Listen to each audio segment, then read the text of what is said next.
Aquachurch is based on a very simple thesis, that the kind of world that's out there is not a fixed world, not even a flexible world, but a fluid world. The modern world, the world that's come to an end in your lifetime and mine, didn't really like water. It talked about watering it down, squishy, groundless, wishy-washy. We wanted to be grounded. We tried to be rooted. It was a foundational world. The shift from land-based to water-based is the challenge of Aquachurch. Can you get wet, church? The world out there is an aquaculture. To be in ministry on that world, you've got to get wet.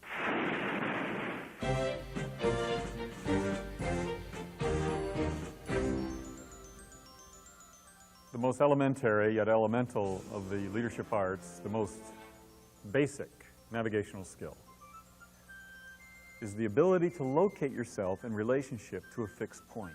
That fixed point is known for navigators as magnetic north, the North Star or the pole star.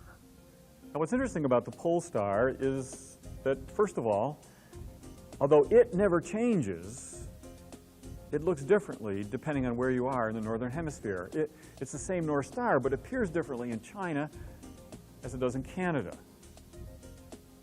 The second interesting thing about the North Star is that depending on where you are in history, that North Star will appear brighter or dimmer.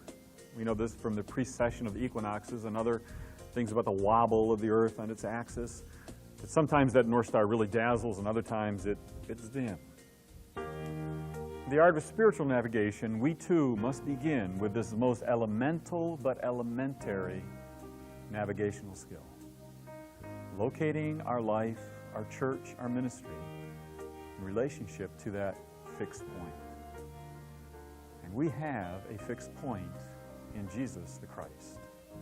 Our North Star, our day star, are on the last page of every Bible where it says, I am the morning star. But the interesting thing about this North Star, this day and morning star that God has given us, is that in many ways it's like the physical Polaris. The mystery of the gospel is this: it is always changing and always the same.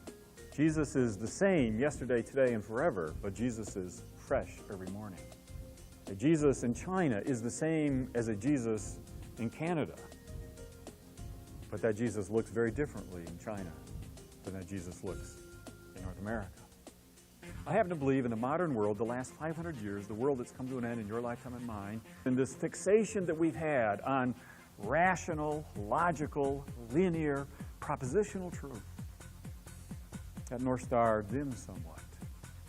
And you and I are now living in a day when that North Star, I believe, is burning brighter than it ever has, except when Jesus was here with us, walking this earth. Say to someone, I'm a Christian, and see what happens. Say to someone, I'm a disciple of Jesus, and see what happens. They lean in. They want more. Christianity is a relationship religion. It is relationship-driven. The irony is that we've got not just so many Bible-believing churches filled with people who don't read the Bible, but we got so many Christians who spend and invest more time in relationships with their pet Rottweiler than they do with their Savior and Redeemer, Jesus the Christ. One of the earliest sermon illustrations I remember as a child came from a missionary who was preaching at a holiness revival meeting in the late 50s. He talked of going to a store and trying to buy a globe to take back with him to the mission field. The clerk showed him one, regular one, and one with a light bulb inside. This is nicer, she said, pointing to the illuminated globe. But of course, a lighted world costs more. What is lighting our world costing you? Light illumines the darkness. If there's darkness out there, the blame ought to be attached to where it belongs, not on a world that's dark, but on a church that's failing to provide the light. What is lighting our world costing you?